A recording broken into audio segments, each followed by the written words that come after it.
საქართველოს პრემიერ-მინისტრმა კასპიის რაიონის სოფელ ბანკიანთკარში მეფრინველების ფაბრიკა პიუნიკ ჯორჯია დაათვალიერა, რომელიც იაფი კრედიტის დახმარებით შეიქმნა შეპესე პიუნიკ ჯორჯიას დამფუძნებელმა ლევან ცხადაძემ მთავრობის მეთაურს საწარმო მუშაობის შესახებ ინფორმაცია მიაწოდა. მირაკლი ღარიბაშვილის თქმით, საქართველოში უკვე დგება დრო, როდესაც მთავრობის მიერ დაწყებულ პროექტებს კონკრეტული შედეგები მოჰყვება.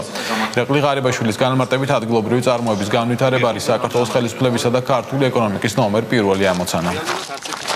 Am compania Punic Georgiam აიღო სესხი, მათ შორის $600,000, ესე იგი მილიონი ლარის ეკვივალენტი აიღო შეღავათიანი სესხი 1%-ად და შეეძლო რომ ამ სესხის და საკუთარი თანამონაწილეობის მეშვეობით დაეფინანსებინა, გაერემონტებინა ეს არსებული ფერმა და 20,000 დედაფრინველზე შეიქმნა საინკუბაციო ფერმა და ჩაინაცვლებინა იმპორტი და ეს ყიდი საკუთარ საინკუბაციო კვარტალზე როგორც შიდა ბაზარზე, ასევე ახდენს ექსპორტს სომხეთსა და აზერბაიჯანში. აქ არის მეფრინველების ფაბრიკა.